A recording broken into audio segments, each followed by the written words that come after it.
All right, so now we have our very own Peter Manuelian, who's going to present ancient Egyptian iconoclasm and modern 3D visualization. Thank you. Thanks, Bastien. So a quick tour through ancient Egypt and then a little bit through modern Egypt. Iconoclasm in ancient Egypt can take a lot of forms, and this is probably the most celebrated one. This is King Akhenaten, 14th century BC, and he had it in for some of the traditional gods of ancient Egypt. So it's Akhenaten on the left, the king, versus Amun-Re, the god, on the right. And all over the country, you can see those three hieroglyphs in the upper left that make up the name of the god Amun, wiped out, hacked, chiseled, and otherwise destroyed. Akhenaten didn't even hesitate to wipe out that name on the statues of his own dad. And as a result, of course, after his 17-year reign, his successors then dismantled all of his monuments and his iconography and his single god, which was the sun's disk, and they used all of his relief blocks as filler material in pylons of later temples.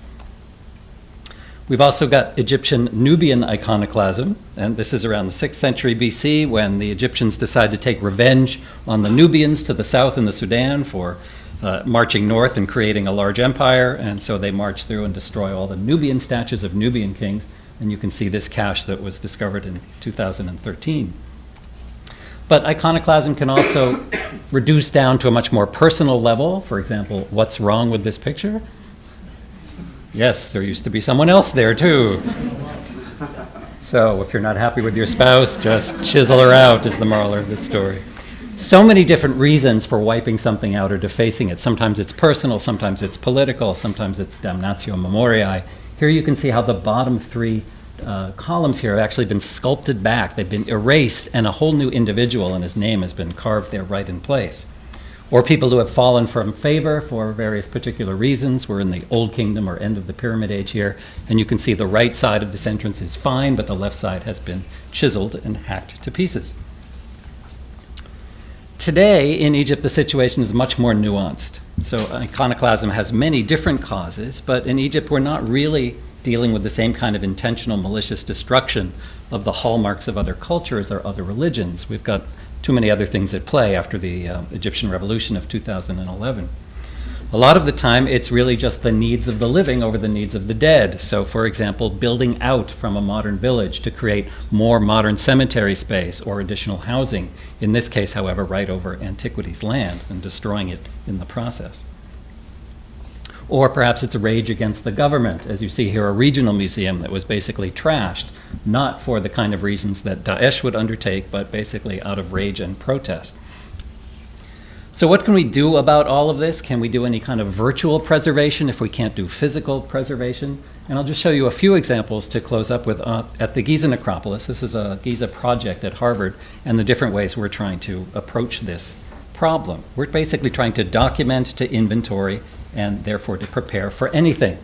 So step one of that is to create what we think is the most accurate and world's first accurate and hopefully complete model of the entire Giza Necropolis. We've got a long way to go, but there are not just pyramids here, but hundreds and hundreds of elite tombs called mastabas, temples, and even settlement areas off to the south. These all need to be documented, inventoried, and cataloged in their various states. That means when they were first created 4,000 years ago. It means when they were excavated, say 1905 or 1920, and what condition are they in today. It's only when you get that complete perspective and overview that you can tell what's happening, what's good about it, and what might be bad about it.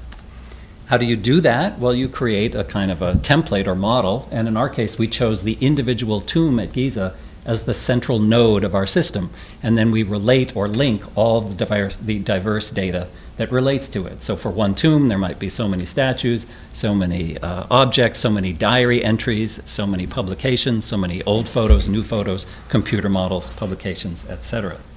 To give you one quick example of how this works, can you see that statue lying on its side? The head would be to the left, there's a shoulder and an arm you can see there. So you start with the discovery photograph, you move from there to the studio shots taken up at the dig house, then you record your diary entries, you translate the text, you record the day of the find and the condition, you log it into the FileMaker database of the time, or the Excel spreadsheet, that's an object register book with a sketch and measurements, etc. Your architectural plans and sections of the burial shaft that it was found in, and then your write-ups, your manuscript pages that eventually will become a publication. And then where does this thing go? Does it go to the Cairo Museum? Does it go to Boston, for example, Harvard, the Museum of Fine Arts? The packing lists belong there as well. And then, of course, the statue takes on a new life with new color photography and begins as a museum piece. So if you can follow that outline through the entire life of this object, from its ancient life to its excavation life to its museum life, then you've got the total picture.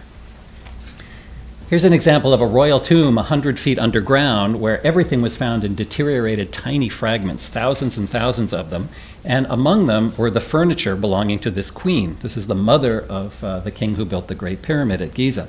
Down below you can see an attempt to reconstruct one of the pieces of her royal furniture. This is a chair that has beautiful arms in the shape of falcons with outstretched wings.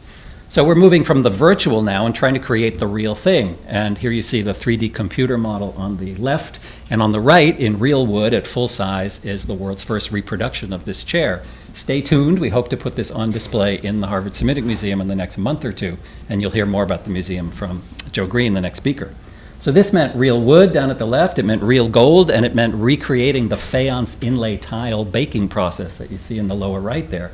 And the whole thing comes together, and with the use of modern 3D milling machines or shop bots or routers, something that they didn't have in the 4th dynasty of the Pyramid Age, but we cheated. At least we use real cedar. So the wood is actually being carved from the computer model here, going back and forth, and that's how this chair has actually come together. Where does this all lead? Eventually, Giza and other sites could become ever more accessible, and that means 3D stereo headsets. You've probably heard of the Oculus Rift or Samsung Gear VR or Google Cardboard, and you can see the various types of camera rigs in the lower left that can look in every direction and create a 3D scenario that is completely immersive for teaching, for research, for documentation, for inventory. So students should be able eventually to experience these monuments remotely or virtually. That's not a replacement for going to the actual sites, of course, it never is, but it can actually bring a lot of the material home.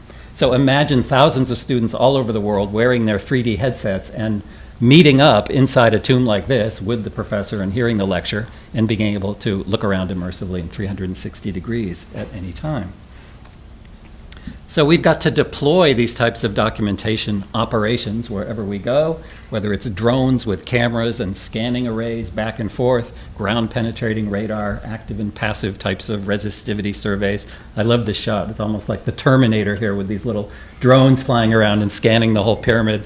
This is all part of a plan and an initiative that we have in the works with a French company that we're collaborating with.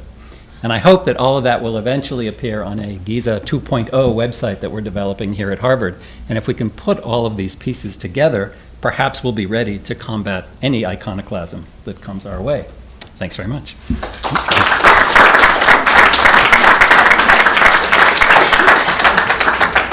Record time.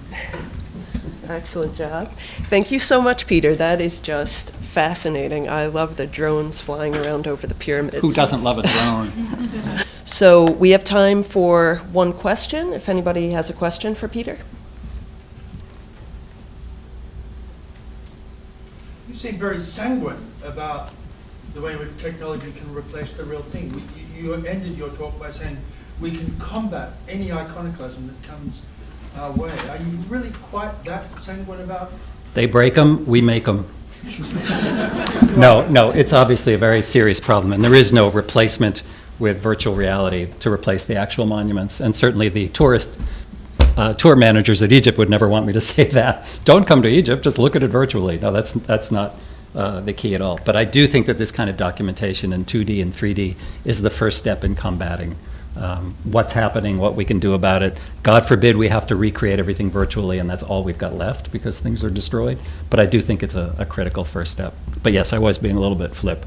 I do take some solace, though, at our Semitic Museum, where we're creating Assyrian palace reliefs with resin casting process that a lot of students are doing, the recreation of this fabricated royal chair from Egypt. These are ways that we are actually bringing these objects back to life and, in fact, completing a circle that began 100 years ago when museums bought plaster casts of famous masterpieces, and they use them as teaching tools. Nowadays, we have 3D printing, we have these other types of fabrication processes, and I think they help to bring the cultures back to life in ways that are becoming ever more difficult to experience on the ground. With that, I've probably used up my time. Oh, no, you have time for another question. Yep. If somebody else has one. Yes. This sort of proactive recording of cultural heritage monuments before there is a real threat. This seems to me to be what should become a kind of a standard part of any, certainly any archaeological excavation. However, I can't imagine that what the effort that you've put into Giza here is something that's remotely feasible to your standard archaeological project. I mean, we are not well paid. We are Right. not well funded. Yep. What are the rest of us? No, it's a great point. And the reason Giza, I think, up to this point is so successful is because we rely on this tremendous archaeological backlog. The excavators were so careful and meticulous, developing photography at a time when archaeology wasn't that concerned with that sort of special documentation. So we're at an advantage. But you can certainly dumb down or scale down the approach, and even just basic iPhone photography to start with. Shoot something from all directions. You can now stitch things together in 3D from your phone. And even that sort of army-type deployment across some of these sites will be a great start. So you can do these things at all scales and with all budgets. Thank you. Okay, thanks again. And so we'll continue our theme of looking at museums and what kind of social agreement there is between a public and the people who've actually produced the work. I'm going to turn it over to Joseph Greene now.